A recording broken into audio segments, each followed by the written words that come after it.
Hello hello जी, hello hello. Story world by Neha में मैं हूँ नेहा आपके साथ। तो कैसी लग रही है अलू की कहानियां? मजा आ रहा है ना? अलू की कहानियों की कड़ी में फिर से लेके आई हूँ एक बहुत ही शानदार कहानी जिसका नाम है मधु का छत्ता। अब क्या है इस मधु के छत्ते में, चलो बताती हूँ आपको आज। मधुमक्खी का छत्ता बहुत बड़ा हो गया था। इतना बड़ा लग रहा था कि जल्दी ही जमीन को छू जाएगा। भलू ने पहले ऊपर की डाली को देखा जहां से छत्ता शुरू हुआ था, और फिर नीचे जहां तक वो बढ़ गया था। भलू बोला, उफ, कितना गलत हो रहा है। जल्दी ही ढेर सारा शहद मिट्टी में मिल जाएगा, बेकार हो जाएगा। इससे तो अच्छा होता कि कोई उसे चाट ही ले। हाय, पहले चाट लेता तो इतना बड़ा होता ही नहीं। पर वो मधुमक्खी है ना, चाटने ही नहीं देती, काटती है।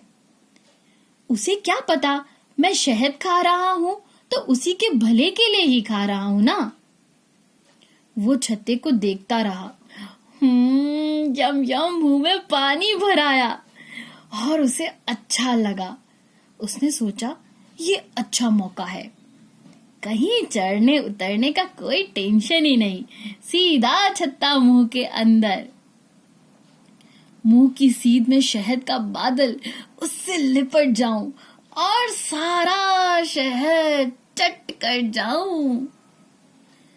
उससे रुका ही नहीं जा रहा था। बस डर था तो मधुमक्खी के डंक का।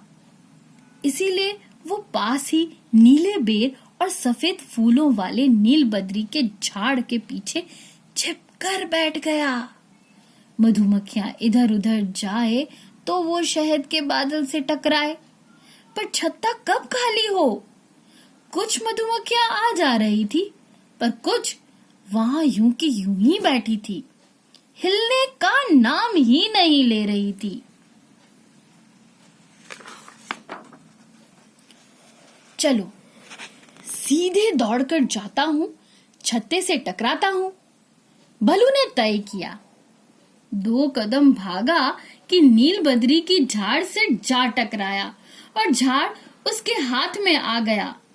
भलू ने उसे अपने आगे रखा और इस तरह से छिपकर वो छत्ते तक जा पहुंचा।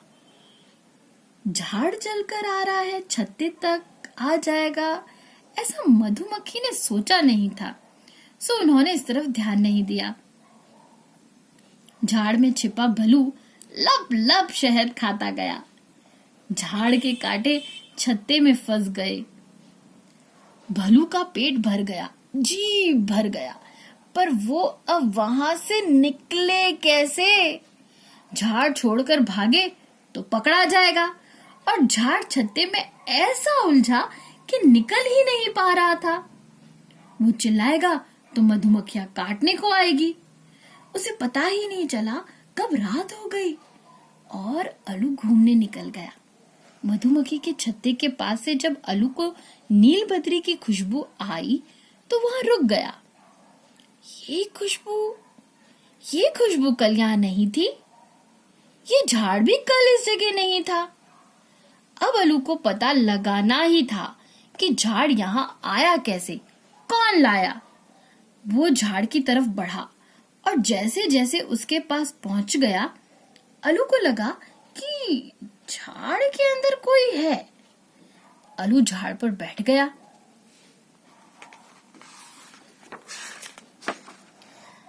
अंदर से दुक दुक दुक दुक ऐसी आवाज सुनाई दी और उसे भलू की खुशबू आई।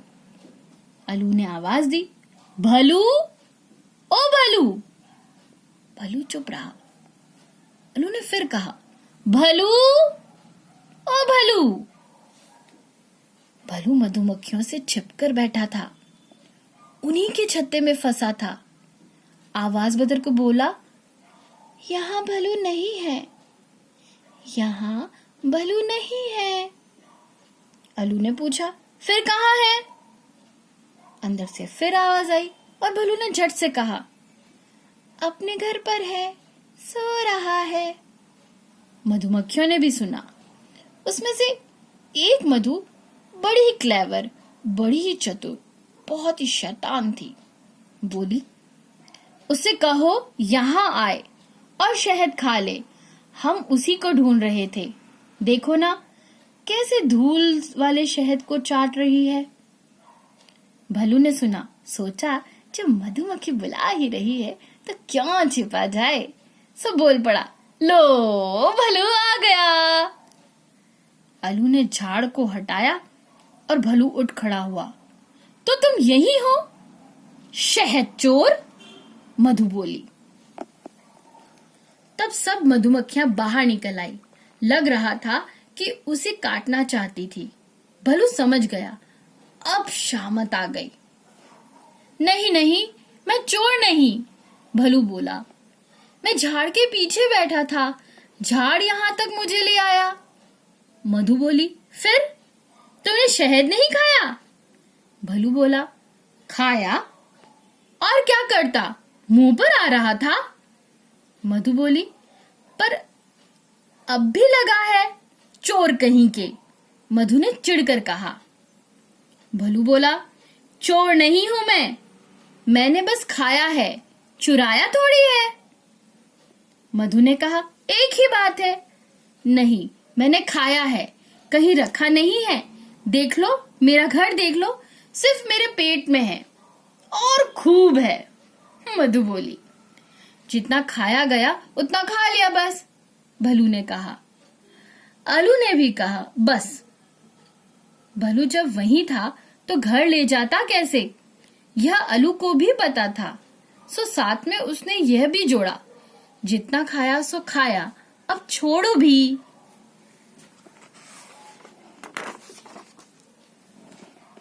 मधु बोली, पूछकर खाना चाहिए था ना, भलू ने कहा और दौड़ा।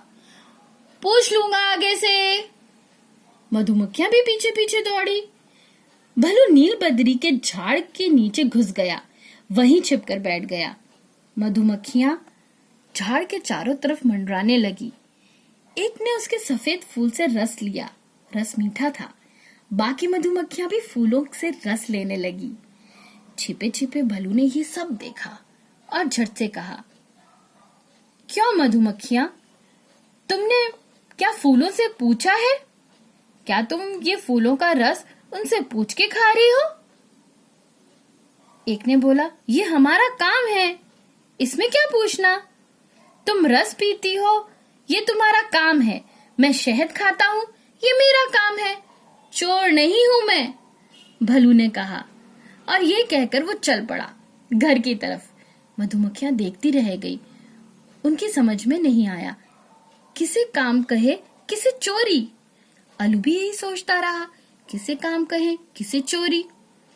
देर रात को अलू एक पेड़ पर पहुंचा, उस पर फल लगे थे। अलू सोचने लगा, खाऊं या नहीं खाऊं, खाऊं या चोरी कर लूं, क्या करूं। अरे पूछ लेता हूं।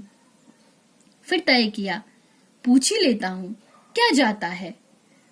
उसने पेड़ से पूछा, क्या मैं आपका फल खा सकता हूं? पेड़ ने उबासी ली और बोला, अरे पूछ ही लिया है। एक डाल को हिलाया उसने, हल्के से कहा, अरे भाई खाना है तो खाओ, मुझे सोने दो। और वो सो गया। तो ये थी आज आलू की कहानी। इस कहानी से ये पता पड़ता है कि कोई भी चीज अगर आपको खानी है, लेनी है, तो जैसा मैंने पहले बताया था, पूछे बिना कोई काम नहीं करना चाहिए।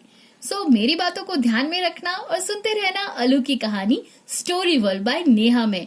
सो keep watching and keep subscribe. Enjoy, take care.